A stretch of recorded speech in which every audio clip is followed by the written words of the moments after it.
Ladies and gentlemen, we got here at the Doctor is in ECW uh, card. It wasn't a pay per view, and it was a showcase, I guess you could say.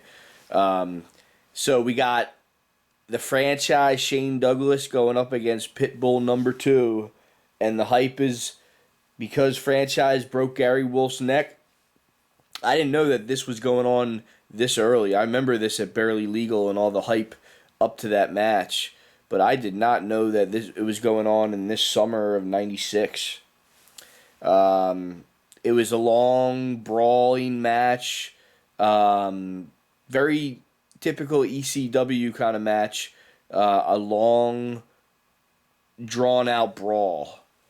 And at the very end of the match, franchise hits a belly to belly for the win. And then Pitbull number two goes crazy and fucking dumps Pee Wee Moore, the referee, off the top rope with a power bomb, and then goes and gets Joel Gertner as well. And Joel Gertner, this is before his run with the Dudley Boys. He was doing some mic work with the franchise, and Joey Styles was really happy to see him get power bombed off the top. It was really funny, man. Francine looked wonderful. I have nothing but good things to say about her in hindsight. She is just a classic wrestling chick and a very sexy 90s look for her, man. I mean, she was also coming off of that 90s porno vibe or whatever that shit was, that look at that time. And big shout out to Lady Alexandra, who was doing this before anyone else that I could think of. So, Gary Wolf in this.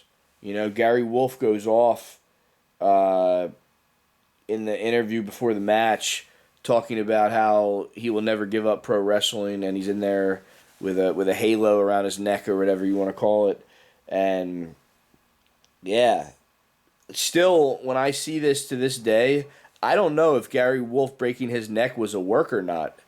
And I hate to say this, but I'm pretty sure this is accurate, is when it comes to what people are going to remember the Pitbull number one Gary Wolf for, I think it is this angle. I know the Pitbulls had a pretty good run before this angle, because they were already established. They were almost like the ECW Steiner brothers. However, because they were coming up through ECW, they always had a lot of work, a lot of work to go, a lot more to do. And when Gary broke his neck or whatever happened, it just seems like it happened at a time where ECW was gaining a lot of fame, and this fame is a still shot of a certain time period. So I think that this is what Gary Wolf ends up being, an angle or shoot, I don't know what it is, that he is remembered for, because he made it to the dance, but was injured, and a manager and a supporter and somebody that gave the fans something to feel around that time. And the franchise is just getting over like crazy. So it's like, you could kind of really thank the Pitbulls for letting the franchise go to that next level, because that's exactly what was happening around this time.